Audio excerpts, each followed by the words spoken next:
నమస్కారం, నేను మీ కిరణ్ రాయల్.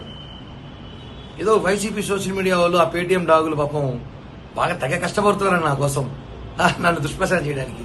పారిపోయినాడు కిరణ్, పరారిలో ఉన్నాడు. నేను ఎక్కడ పారిపోలేదురా బాబు, పరారిలో లేను.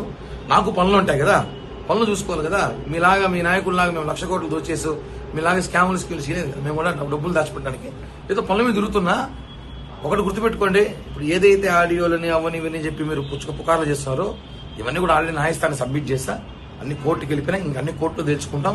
మీరు ఒక విషయం గుర్తుపెట్టుకోవాలి, సంభాషణలన్నీ కూడా వాస్తవాలు కాదు.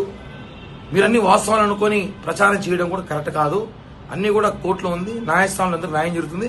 అట్ ఎ టైం నా దగ్గర కొన్ని సంభాషణలు ఉన్నాయి, నేను అవన్నీ న్యాయస్థానం వినిపిస్తా. ఇలా సోషల్ మీడియాలో పెట్టే చిల్లరగాడుగా నేను న్యాయస్థానం ముందు ఆల్రెడీ సబ్మిట్ చేస్తాను. అదే ఎవిడెన్స్ అన్ని కూడా అన్ని వెయిట్ అండ్ సీ ఏం జరుగుతుందో చూడాలి. మీరు అవసరం ఉంది కదా పాపం పేటీఎం డాగ్గాలకి ఇంకేమైనా ఉంటే పెట్టండి, రాడియోలో త్వరగా పెడితే అవి కూడా వేస్తా. అక్కడ లేట్ చేయొద్దండి, వెయిట్ చేస్తున్నా.